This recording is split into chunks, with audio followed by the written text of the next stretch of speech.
J'imagine que vous avez vu, tous les quatre, c'est ça le problème. cette grande étude Ipsos pour Le Monde, notamment dévoilée en cette fin de semaine. Je parle de grande étude, c'est-à-dire elle est faite 2 fois par an, sur un panel auprès de plus de 11 000 Français, panel représentatif de la population. C'est pas un petit sondage comme ça, c'est quelque chose de très sérieux.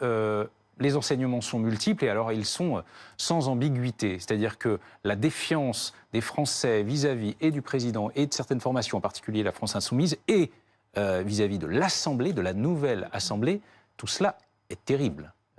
Notamment 3 Français sur 4 qui disent ne pas avoir confiance en la nouvelle Assemblée. Emmanuel Macron, lui, leur jugement à son égard est très critique.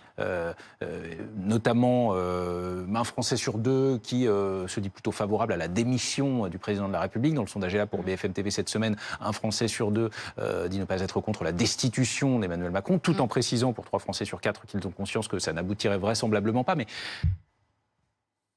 comment vous analysez ces chiffres-là? Alors, d'abord, si les extrêmes sont montés, que ce soit le Rassemblement national ou la France insoumise, c'est pas seulement parce qu'il y avait une insatisfaction sur les politiques conduites. C'est aussi des raisons plus profondes, qui est un manque de confiance dans le système, et reconnaissons-le, un manque de confiance dans la plupart des formations politiques. Ce phénomène, hélas, le sondage le confirme, il ne le fait pas apparaître. Et c'est la raison pour laquelle, je pense, il faut qu'on arrive à trouver un gouvernement qui se donne un peu de temps, premièrement. Un gouvernement, C'est-à-dire qui se donne un peu de temps, qui ne soit pas censuré dès la déclaration de politique générale. Voilà, il faut un gouvernement qui puisse s'installer et faire des choses. Je veux dire, vous voyez bien le taux de défiance vis-à-vis de la nouvelle Assemblée. 3 Français sur 4. Je veux dire, ça veut dire que l'Assemblée qui vient d'être élue, elle doit donner des signes de confiance. Et il faudrait d'ailleurs que tous les partis politiques l'entendent.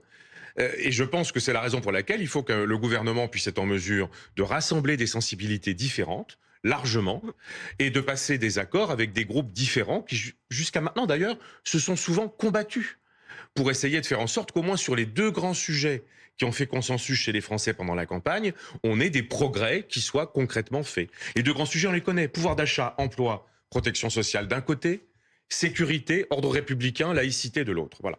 Je pense qu'il faut mettre en place autour d'une personnalité expérimentée, une personnalité de dialogue, un gouvernement avec une très grande diversité politique et qui puisse, sur ces 2 grands sujets, dès le budget, marquer des progrès. Mais il faut que tous nous fassions l'effort d'oublier des programmes de campagne qui n'ont pas rassemblé de majorité. Pardon.